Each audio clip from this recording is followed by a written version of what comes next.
అందరికీ మన మత్స్యమాంజం మా స్పేస్ మనం ఇప్పటివరకు పలు భాగాలుగా సుందరకాండని చెప్పుకుంటూ వెళ్తున్నాం. ఇప్పుడు మరో భాగంతో మీ ముందుకు వస్తున్నాను. సీతా సందర్శనం చేయాలని ఆశతో అశోకవనాన్ని దాటి వచ్చిన హనుమంతుడు ఆ సౌభాగ్యాన్ని పొందాడండి. దాని గురించే మనం ఈరోజు ఈ భాగంలో చెప్పుకుందాం. కాండలో ఈరోజు మనం 7వ భాగంలోకి ప్రవేశిస్తున్నాం. ఈ 7వ భాగం ఎంతో సుందరంగా ఉంటుందండి. ఎందుకంటే ఇక్కడ హనుమంతుడికి సీతా దర్శనం కలుగుతుంది. ఎంతటి సౌభాగ్యం అండి! ఆయన అన్వేషణకై ఎంతో కష్టించి లంకలోకి ప్రవేశించి ఇన్ని అడ్డంకులన్నీ దాటుకొని వచ్చింది ఎందుకే కదూ. ఆ చక్కటి అవకాశం ఆయనకి ఈ భాగంలో లభిస్తుంది కనుక ఎంతో సంతోషంగా ఉంటాడు హనుమంతుడు. దాని గురించే మనం ఇప్పుడు చెప్పుకుందాం. శింషుప వృక్షం మీద నుండి చూస్తుంటూ అశోకవనం అంతా స్పష్టంగా గోచరిస్తున్నది. హనుమంతుడు అక్కడ తిరిగి ఇక్కడ తిరిగి శింషుప వృక్షం అనే ఒక వృక్షం మీద కూర్చున్నాడంట. అక్కడి నుంచి అంత అశోకవనం మొత్తం కనిపిస్తుందంట. పెద్ద ఎత్తైన చెట్టు అన్నమాట అది. ఆ చెట్టు పై నుంచి చూస్తుంటే మొత్తం క్లియర్గా కనిపిస్తుంది. అందుకే దానిపైన ఎక్కి దాని మీద నుంచి వెతుకుతున్నాడు హనుమంతుడు సీతాదేవి జాడ కోసం. భూత భేదం లేకుండా అన్ని చివుళ్లతో, మొగ్గలతో, పూలతో, పండ్లతో అలరారే లతా తరువులే నిండుగా పూచిన అశోకములతో ఆ వనం రాత్రిపూట కూడా ఉదయసూర్య శోభతో ఉందంట. ఆ వనం అంతా ఎలా ఉందయ్యా అంటే ఈ చెట్టు ఆ చెట్టు అని భేదాలు ఏం లేదండి. అన్నీ కూడా చక్కగా మొగ్గలు చుడిగి అందంగా ఉన్నాయంట. అది రాత్రి అయినప్పటికీ హనుమంతుడు ఇవన్నీ ఎతుకుతున్నది రాత్రిపూటే కదా. రాత్రిపూట ఎక్కువగా లైటింగ్ ఉండదు కదా. అయినా కూడా ఈ పూల కాంతులు ఇవన్నీ ఆయనకి సూర్యకాంతులు వలె కనిపిస్తున్నాయంట. అంత చీకట్లో కూడా ఆయన అన్వేషణ అంత తీక్షణంగా ఉందని చెప్పాలి. అలా చూస్తున్నాడు కాబట్టి చీకట్లో కూడా ఆయనకి సూర్యకాంతులు కల్పిస్తున్నట్టుగా ఉండి అశోకవనం అంతా చక్కగా కనిపిస్తుంది. అంతటి ఎత్తైన చెట్టు మీద నుంచి చూస్తే కూడా చూసారా ఎంతటి బుద్ధిశాలి, ఎంత తీక్షణ బుద్ధి గలవాడు హనుమంతుడు. అంత ఎత్తైన చెట్టు నుంచి చీకట్లో చూసినా కూడా వనాన్నంతా చూడగలిగే అంత శక్తివంతుడు హనుమంతుడు.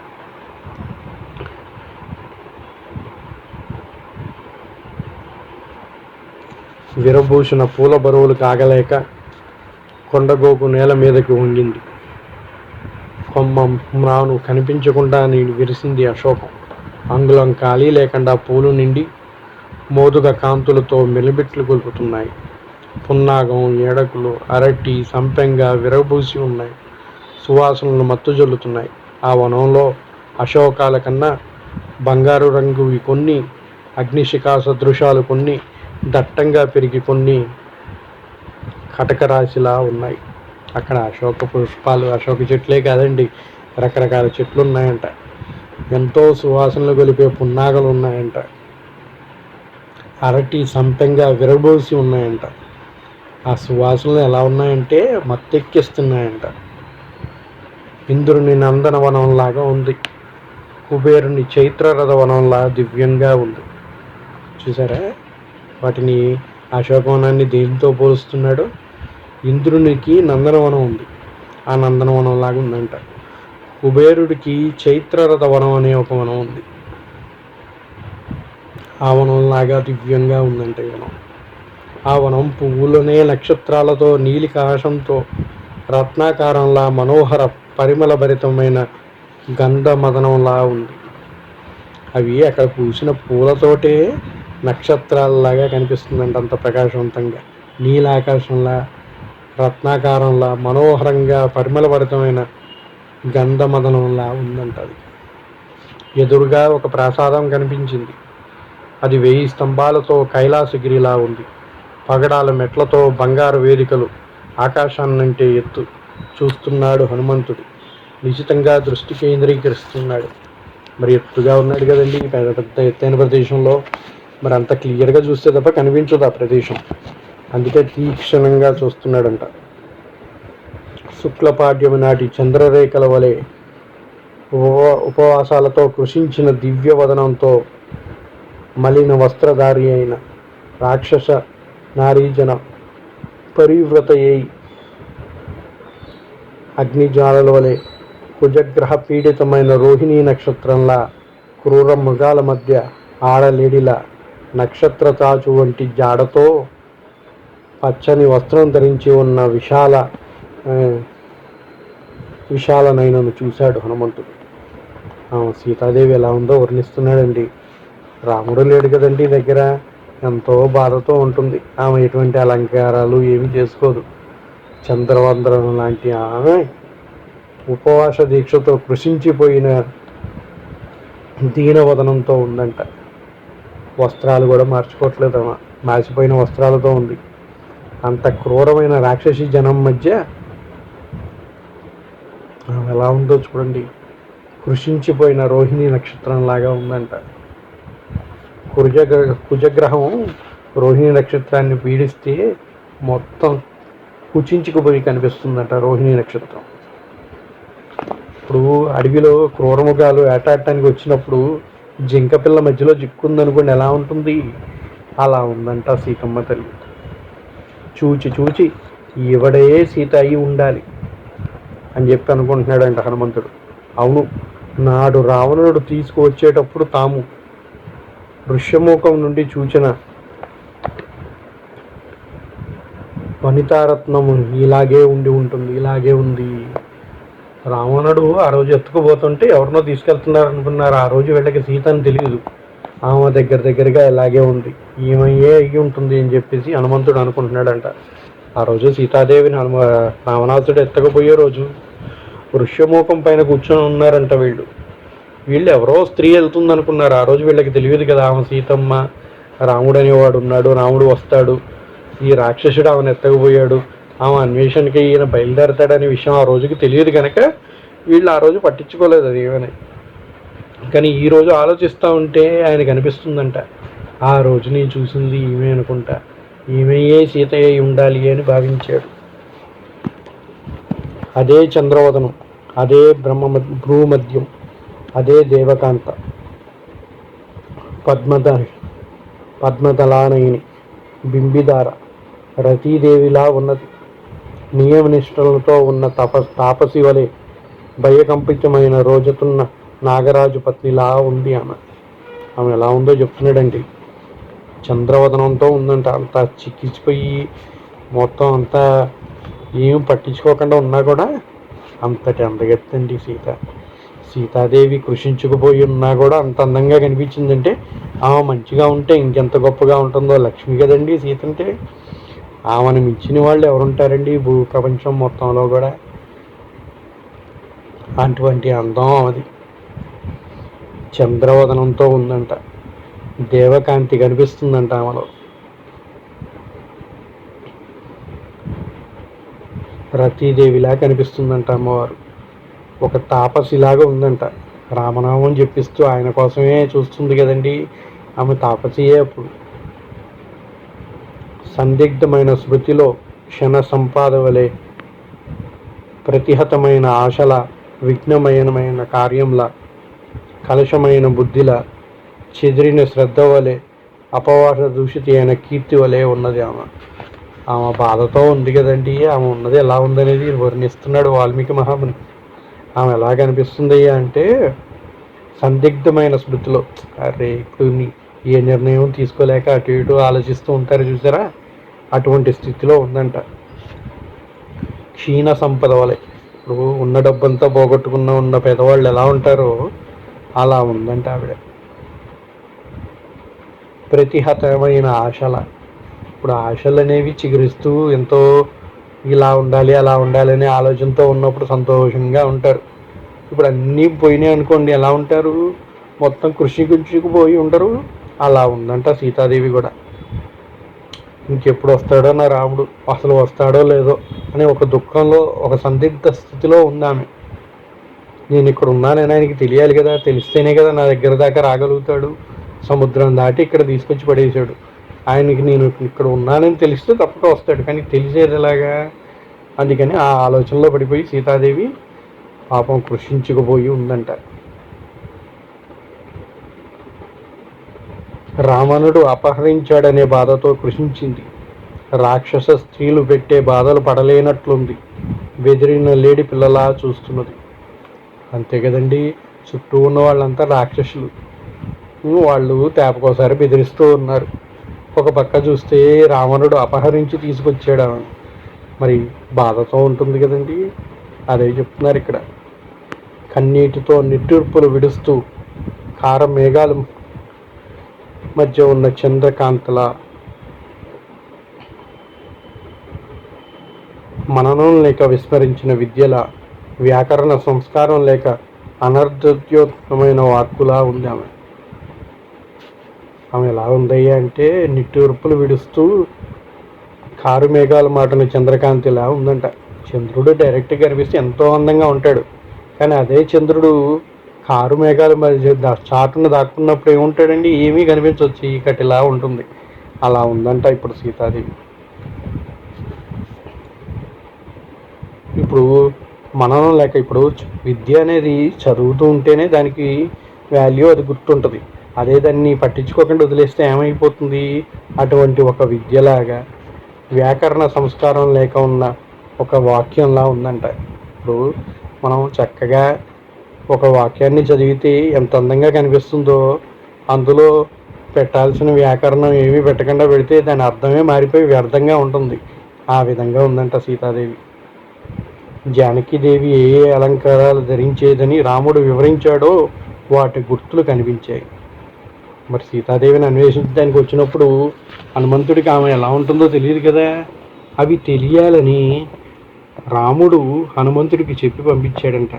ఆయన, మీ సీతాదేవి ఇలా ఉంటుంది, ఆమె ఈ ఆభరణాలు ధరించి ఉంటుంది కనుక వాటిని చూస్తే నువ్వు అమ్మని గుర్తించగలవు అని చెప్పి పంపించాడంట. అవన్నీ ఆమెలో కనిపిస్తున్నాయి. అవే కర్ణాభరణాలు, అవే కంకణాలు, అవిగో మాణిక్య దీప్తులు, పగడాల కాంతులు కొంచెం తగ్గి నల్లబడ్డాయి. అంతే కదండి. మరి ఆమె వేటిని పట్టించుకోవట్లేదు, వేటిని శుభ్రపరచుకోవట్లేదు. ఆ బాధతో అలాగే ఉండిపోయింది. అయినప్పటికీ అవన్నీ కనిపిస్తున్నాయి. రాముడు చెప్పిన గుర్తులు ఉన్నాయి. ఈవిడే మా సీతమ్మ. వృష్యముఖం మీద పడి వేగా మిగిలిన నగలు కాబోలివి. అంతే కదండి. ఆమె వీళ్ళ జాడ తెలియాలనే ఉద్దేశంతో ఆ రోజు వృష్యముఖం మీద ఒక మూట కట్టి పడేసింది. అలా పడేయటం వల్లే హనుమంతుల వాళ్ళకి, సుగ్రీవుడికి సీతాదేవి యొక్క ఆభరణాలు లభించాయి. అవి రాముడికి చూపించారు వీళ్ళు బయలుదేరే ముందే. రాముడు వీళ్ళ దగ్గరికి, రాముడు వృష్యముఖం దగ్గర సుగ్రీవుని గెలవడానికి వచ్చినప్పుడు హనుమంతుడు చూపించాడు. ఈ ఆభరణాలైనా చూడండి, ఇలా అయితే ఒక రాక్షసుడు తీసుకెళ్తుంటే అమ్మ ఈ మూటను మా దగ్గర విడిచింది, పైనుంచి వదిలింది అని చెప్పి, అవి వదిలిన తర్వాత మిగిలిన ఆభరణాలు అనుకుంటా ఇవి అని చెప్పేసి చెప్పాడు. రాముడు అవన్నీ ఆభరణాలు చూశాడు కదండి, వీళ్ళు చూపించినవి. అందుకని ఆ చూసిన ఆభరణాలు కాకుండా మిగిలిన ఏ ఆభరణాలు సీతాదేవి దగ్గర ఉంటాయో అవి హనుమంతుడికి వివరించాడనమాట. ఆ ఆభరణాలు మిగిలినవి అనుకుంటా రాముడు చెప్పినవన్నీ ఉన్నాయి. అయితే తప్పకేమో సీతాదేవి అని చెప్పి చూస్తూ ఉన్నాడు.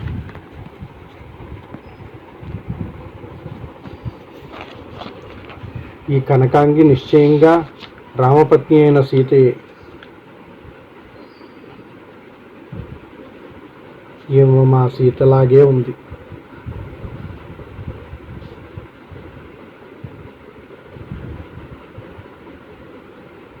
రామునికి ఈమె ముందు జాలి, బలాత్కృతమై అపహరింపబడినది. ఈమె యందు ఆదరాభావం ఏమాత్రం తగ్గలేదు. రాముడికి ఈమంటే ఎంతో ఇష్టం. తననే నమ్ముకుని వచ్చి ఇలా కష్టాలు పాలైందే అని ఎంతో దుఃఖించేవాడు. ఇటువంటి ఇల్లాలు వియోగం వల్ల మదనతాపం, హృదయేశ్వరి దూరమైనందున ఇంకా సందేహం లేదు, ఈవిడే ఆయన భార్య. వీరు భయాలు మనస్సులు ఒకరి యందు ఒకరు లగ్నమై ఉండటం వల్లనే ఇంకా జీవించి ఉన్నారు వీరు అనుకున్నాడు హనుమంతుడు. రాముడు ఇంత బాధపడుతున్నాడంటే ఇటువంటి ఆమె గురించి. ఆమె ఎందుకు బాధపడుతున్నాడో ఆయన ఇప్పుడు అర్థమైంది. ఆయన కోసమే కదా పాపం వనవాసానికి వచ్చింది. ఒక మహారాణి కుమార్తె ఆమె, ఒక రాముడి భార్య, ఒక చక్రవర్తి కోడలు. అటువంటి ఆమె వనవాసానికి వచ్చింది ఆయన కోసం. అంత కష్టపడి వనవాసానికి వస్తే ఆయన్ని కాపాడలేకపోయానే అని చెప్పేసి ఆయన దుఃఖిస్తున్నాడు. ఈమె వియోగం ఆయన భరించలేకపోతున్నాడు. అయినప్పటికీ వీళ్ళిద్దరు ఇంత బాధపడుతున్నా ఒకరిని ఒకరు కలవాలని ఒక ఆశతో మాత్రమే వీళ్ళు జీవించి ఉన్నారు అనుకుంటున్నాడంట.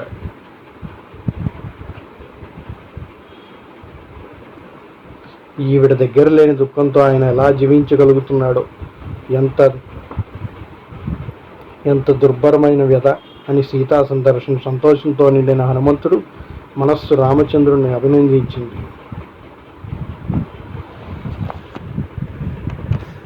హనుమంతుడు చింతిస్తున్నాడండి. ఇవన్నీ చూసి కన్నులు నీరు నిండిందంట. అంతే కదండి, ఆమె బాధగా ఉంటే ఈయనకు బాధ అయ్యదు.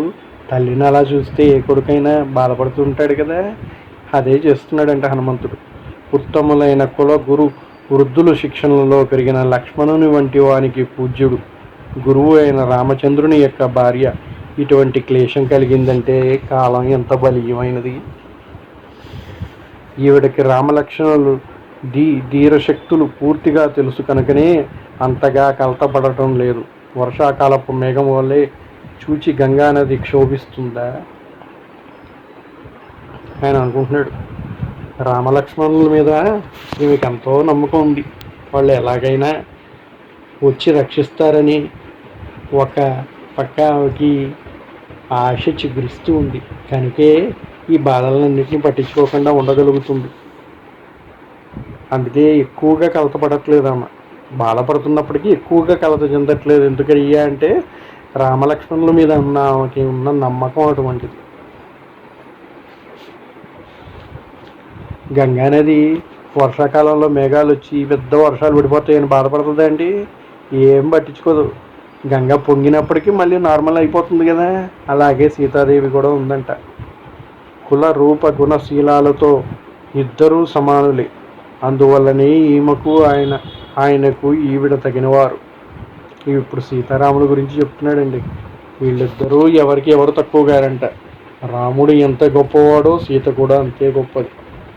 కులంలో కానీ, రూపంలో కానీ, గుణంలో కానీ, శీలత్వంలో కానీ ఇద్దరిలో ఏ ఒక్కరు తక్కువనివారు కారు. ఇద్దరూ సమానులే అనుకుంటున్నాడంట. ఈ విశాలాక్షి కోసం వాలిని నేల కూర్చాడు రాముడు. రాముడు ఈమె కోసమే కదూ వాలిని చంపింది.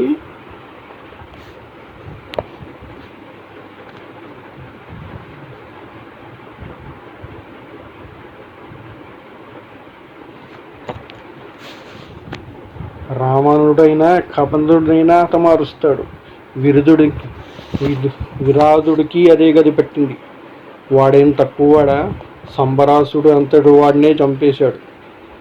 భీకరాకారులైన పురదూషణాదుల్ని వారి సేన 14,000 జనస్థనం నామరూపాలు లేకుండా పోయింది. వీడి కోసం సర్వవనరేశ్వరి అయిన వాలిని నేలకూల్చి సుగ్రీవుడికి పట్టాభిషేకం జరిపించాడు రాముడు. అన్నీ చేసింది సీతాదేవి కోసం కదేనండి. ఆయన ఎంత గొప్పవాడు కాకపోతే ఇట్లాంటి ఇంత బలిష్ఠులైన ఎంతోమందిని ఓడించగలిగాడు. అందుకని భయం లేదు. సీతాదేవిని రక్షించుకుంటాడు రాముడు.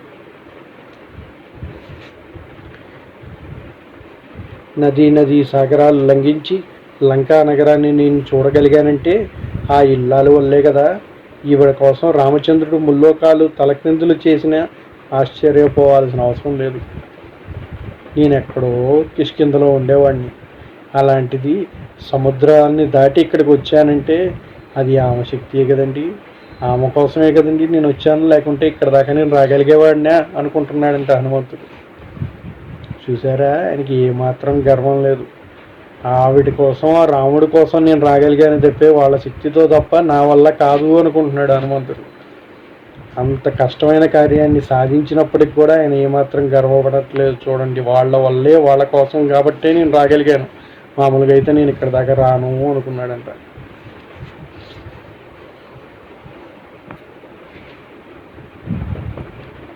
ఈ జనకరాజనందనతో చూస్తే త్రిలోకాధిపత్యం గడ్డిపరక. ధర్మవరుడైన జనకుని పుత్రిక ఈమె. పతివ్రతా శిరోమణి. విదేహాధీశుడు యజ్ఞం కోసం నాగలి పట్టి దున్నుతున్నప్పుడు పద్మపరాగ సుమధువుల నుండి బయటపడ్డ దీవిడ. ఎవరయ్యా? సీతాదేవి. సీతాదేవి అంటే ఎవరనుకున్నారు? జనకరాజనందన, జనకరాజు యొక్క కుమార్తె. త్రిలోకాధిపత్యాన్నే గడ్డపరిగ్గా తీసిపడేశారు ఈమె కోసం. ధర్మపరుడైన జనకుని పుత్రిక ఈమె. ఆయనకి ఒకప్పుడు జనకునికి త్రిలోకాధిపత్యం ఇస్తా అన్నారు. నాకు ఇవన్నీ ఏమీ అవసరం లేదని ఆయన తృణపాయంగా తీసిపడేశాడంట, గడ్డి పరకలాగా. అటువంటి జనకుని యొక్క పుత్రిక, పరమ పతివ్రత శిరోమణి ఈమె. జనకుడు యజ్ఞం చేయటం కోసం నాగలు బట్టి దున్నుతూ ఉంటే అక్కడ దొరికిందంట ఈమె. అంతటి గొప్పతనం జానకీదేవి.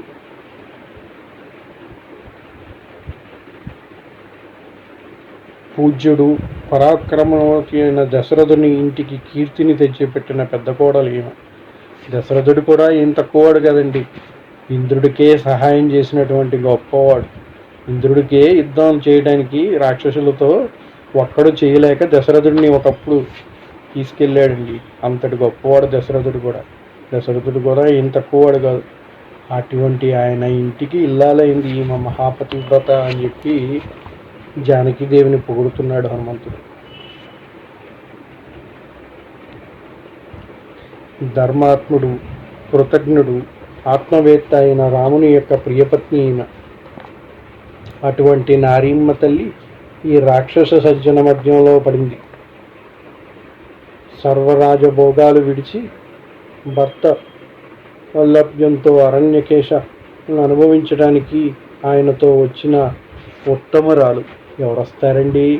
ఇప్పుడు భర్తకి మొత్తం అన్నీ పోయి కష్టాలు పడుతున్నాడు అనుకోండి, నీకు చావు నువ్వు చావు, నేను మా ఇంటికి వెళ్ళిపోతారు ఇవాళ రేపు అమ్మాయిలు. కానీ అలా కాదు, మహాపతివ్రత. ఇన్ని కష్టాలు పడాల్సి వస్తుందని తెలిసి కూడా రాముడితో పాటు రాజభోగాలన్నింటినీ వదిలేసి అరణ్యవాసానికే బయలుదేరింది సీతాదేవి. అంతటి పుణ్యాత్మురాలు ఈమె అని చెప్పేసి హనుమంతుడు ఆమె గురించి తలుచుకుంటున్నాడు.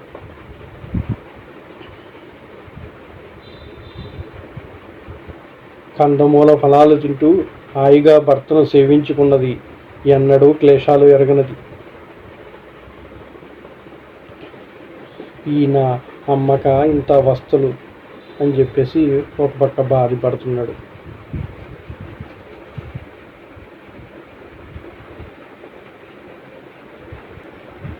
శిలాసంపన్ని అయిన ఈవిడ కోసం రాముడు ఎదురు చూస్తున్నాడు.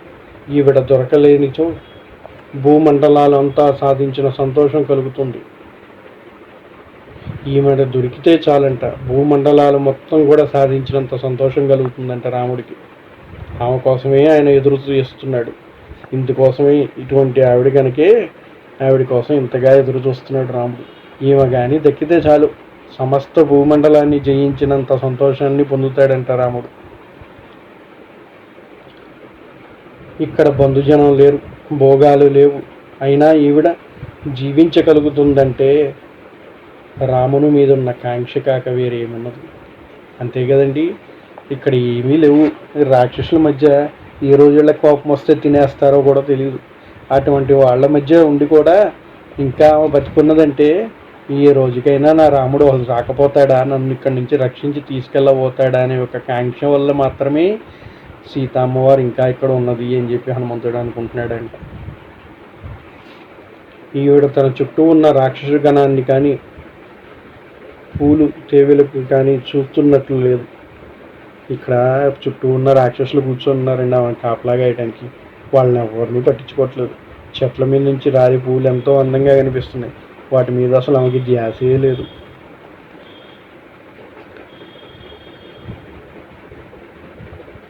కేవలం రామదర్శనం మీద ఏకాగ్రతతో మాత్రమే ఉన్నది ఆమె. ఎప్పటికైనా రాముడు వస్తాడు, ఆ రాముడిని చూడాలనే ఆశతో మాత్రమే ఉంది తప్ప చుట్టూ ఉన్న భయాల్ని కానీ అందాలని కానీ ఏటిని పట్టించుకోవట్లేదంట ఆవిడ.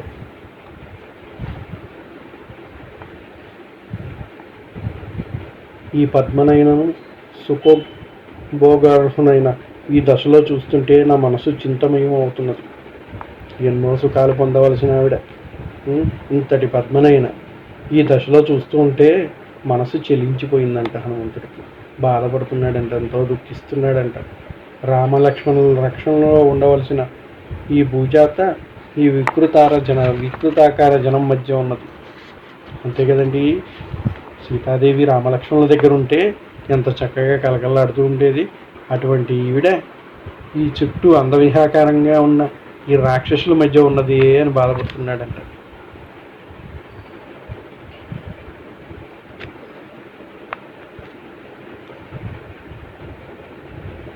మంచు దెబ్బతిని వాడిన పద్మంలా దుఃఖవరం పొరలో కృషించి ఉన్నది. ప్రియుడు దూరమైన చక్రవాకిలా దీనంగా ఉన్నది. ఆమె ఎలా ఉందో చెప్తున్నాడండి హనుమంతుడు. కమలాలు, పద్మాలు ఉంటాయి చూసారా, అవి మంచు పర్వతాల్లో, ఇప్పుడు హిమాలయాల్లో ఉన్న పద్మాలు ఒక మంచుగడ్డ చిన్నది విరిగి దాని మీద పడింది అనుకోండి, అంత లేతగా ఉండే పద్మరేఖలు ఒక్కసారి ఈ రాతి దెబ్బకి కృషించుకుపోతాయి అన్నమాట. అందవిహానంగా తయారవుతాయి. అలాగా ఈమె కూడా రాముడు లేకుండా ఒంటరిగా ఇక్కడ ఉండటం వల్ల ఆ బాధతో అలా కృషించిపోతుంది అని చెప్పి ఆలోచిస్తుంది. పూల బరువుతో ఉన్న కొమ్మలతో ఉన్న ఈ అశోకం కూడా ఈవిడకు సంతాపాన్ని తెలియజేస్తున్నది. అసలు సంతోషాన్ని కలిగించట్లేదంట. ఇంత అందం, ఎన్నో చక్కటి పూలు ఉన్నాయి, మనోహరంగా ఉన్నాయి. ఇలాంటి ఈ అశోకవనం కూడా ఒక సంతోషాన్ని ఇవ్వలేకపోతుంది.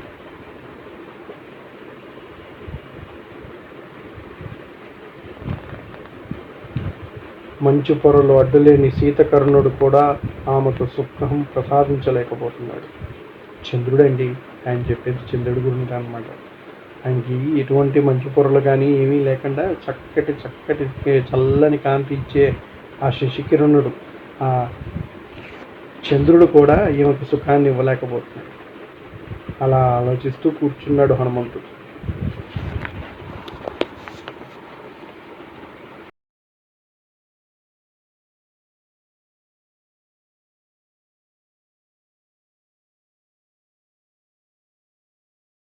Hi hello, namaste, Bagunara. Mana, Vuri Vinthalu, Visesalu, Ki, Swagatham Suswagatham. Miru Mana channel Ki subscribe Cheskunara, Lekapothi, bell icon click cheesy subscribe apud Cheskandi. Mana channel low, food recipes, tours, travels, exhibits enka, eno, wonders nay, Chapistham.